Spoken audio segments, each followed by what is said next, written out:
Vector চ্যাপ্টারটাতে আমাদের গুণ করার জন্য দুই ধরনের গুণ করার প্রক্রিয়া আছে। একটা যেটাকে আমরা বলি ডট গুণফল, একটা আছে আমাদের ক্রস গুণফল, তাই না? তাহলে আমরা একটু লিখে ফেলি। দেখো আমাদের একটা আছে ডট গুণফল, ডট প্রোডাক্ট, আর একটা কি ক্রস প্রোডাক্ট, ক্রস প্রোডাক্ট। এখন এই যে ডট প্রোডাক্ট, যেটা ডট প্রোডাক্ট অ্যাকচুয়ালি কি? সাপোজ মনে করো তুমি দুইটা ভেক্টরকে গুণ করছো, আলটিমেটলি তুমি স্কেলার রাশি পাইছো, সেটা হলো তোমার ডট গুণফল। তার মানে আমরা এখান থেকে কী পাবো বলো তো? এখান থেকে আমরা পাবো স্কেলার রাশি পাবো। কী পাবো? স্কেলার রাশি পাবো। আর যদি বলি যে আমরা ক্রস গুণফল করছি, দুইটা ভেক্টর এ আর বি, এই দুটোকে আমরা ক্রস গুণফল করছি, তাহলে কী উৎপন্ন হবে আমাদের? তাহলে বলবো তোমার হলো এখানে ভেক্টর উৎপন্ন হবে। কী উৎপন্ন হবে? ভেক্টর উৎপন্ন হবে। তাহলে সহজ কথা হলো, suppose A dot B equals to কি? এটা তোমার একটা ডট গুণফল, এ ক্রস বি সেটা হলো তোমার একটা ক্রস গুণফল। ওকে, তাহলে এই দুটো জিনিস একটু তোমাকে ভালোভাবে মনে রাখতে হবে। তাহলে ডট প্রোডাক্টের ক্ষেত্রে A dot B, A dot B equals আমরা কি লিখতে পারি? এ বি কস থিটা লিখতে পারি, তাই না? এ বি কস থিটা লিখতে পারি। তাহলে এখানে কয়েকটা ব্যাপার আছে। যদি আমাদের থিটা এর মানটা যদি 0 ডিগ্রি হয়, তাহলে কি হইতে পারে?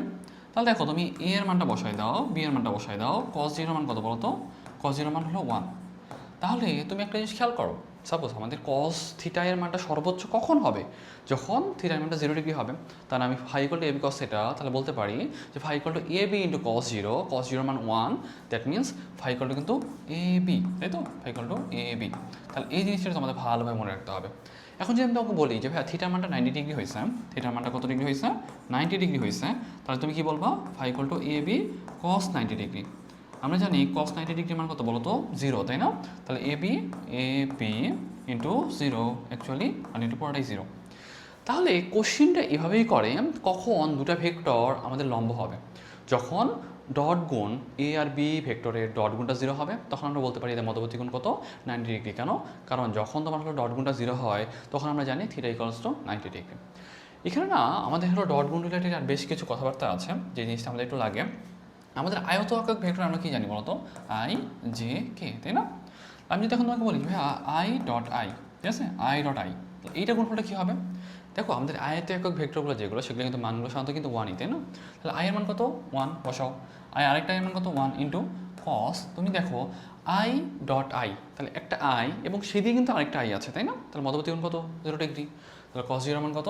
1। ওকে, তাহলে আমি যদি বলি যে ভাইয়া আই ডট আই, এটা কত হবে? 1 হবে। সেমভাবে আমি যদি তোমাকে জে ডট জে দিতাম, তাহলে কিন্তু 1 হইতো, অ্যান্ড কে ডট কে দিতাম, তাহলে কিন্তু তোমার 1 হইতো, তাই না? তাহলে এই জিনিসটা মনে রাখতে হবে। আবার আরেকটা জিনিস একটু খেয়াল করো, আমি যদি তোমাকে এখান থেকে আই ডট জে দিতাম, তাহলে কী হতো?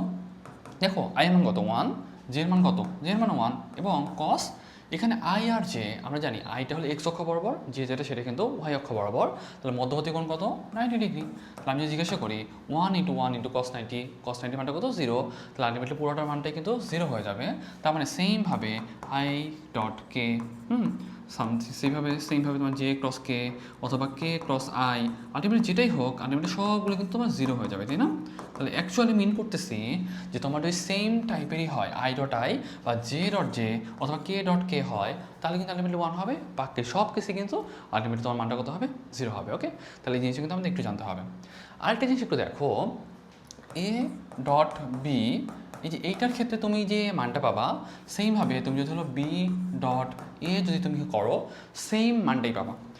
কিন্তু এইটা যদি তুমি আমার ক্রস গুণফলের ক্ষেত্রে হতো, সাপোজ মনে করো A cross B equals to minus into B cross A, যখনই তুমি এরকম করে আগে পিছিয়ে আনবা, তখন কিন্তু ক্রস গুণফলের ক্ষেত্রে তখন কিন্তু একটা মাইনাস চলে আসে। ডট গুণফলে কিন্তু কোনো মাইনাস অ্যাড করতে হয় না। সেই জন্য ডট গুণফল যেটা, সেটা কিন্তু আমাদের বিনিময় সূত্রটা মেনে চলে। কী সূত্র মেনে চলে? বিনিময় সূত্র মেনে চলে, মেনে চলে। আমি জিজ্ঞাসা করি ক্রস গুণফল কি বিনিময় সূত্র মেনে চলে? বিনিময় সূত্র মেনে চলে না। ওকে, তাহলে এই জিনিসটা তোমাকে ভালোভাবে খেয়াল করতে হবে। তাহলে আমি যদি তোমাদের মেডিকেল অ্যাসপিরেন্ট যারা আছো, তাদের জন্য যদি সিম্পলি এই ডট গুণফল থেকে কে কোশ্চেন আসতে পারে, আমি যদি তোমাকে বলি যে ভাইয়া ডট গুণফল জিনিসটা কি, তাহলে বলবা A dot B equals to A B cos theta, সূত্র থেকে আমাদের কোশ্চেনটা জিজ্ঞাসা করতে পারে। অ্যান্ড তারপর বলতে পারে যে কখন আমি বুঝবো যে দুইটা ভেক্টর লম্ব, তাহলে বলবো যখন ডট গুণটা 0 হবে তখন বলবো লম্ব। অ্যান্ড আই ডট আই কত? বলবা 1, J dot J 1, K dot K 1, and বাকি সব রিমেনিং কেস আলটিমেটলি কত হবে? 0 হবে। অ্যান্ড আরেকটা জিনিস দেখো, আমি যদি বলি যে তোমার ডট গুণফল যেটা, সেটা কি তোমার হলো বিনিময় সূত্র মেনে চলে? বলো বিনিময় সূত্র মেনে চলে। ক্রস গুণফল কি বিনিময় সূত্র মেনে চলে? ক্রস গুণফল কিন্তু বিনিময় সূত্রটা মেনে চলে না। তাহলে এই কটা জিনিস তোমরা একটু মনে রাখতে পারো, তাহলে কিন্তু তোমাদের ডট গুণফল থেকে আর কোনো কোয়েশ্চেন কিন্তু আসতেছে না থিওরি টাইপের মধ্যে। তবে কিন্তু আমাদের ম্যাথ টাইপের বেশ কিছু কোয়েশ্চেন থাকে, যেগুলো আমরা পরবর্তী কোনো একটা ক্লাসে আবার আলোচনা করবো। ওকে, থ্যাংক ইউ এভরিওয়ান, আসসালামু আলাইকুম।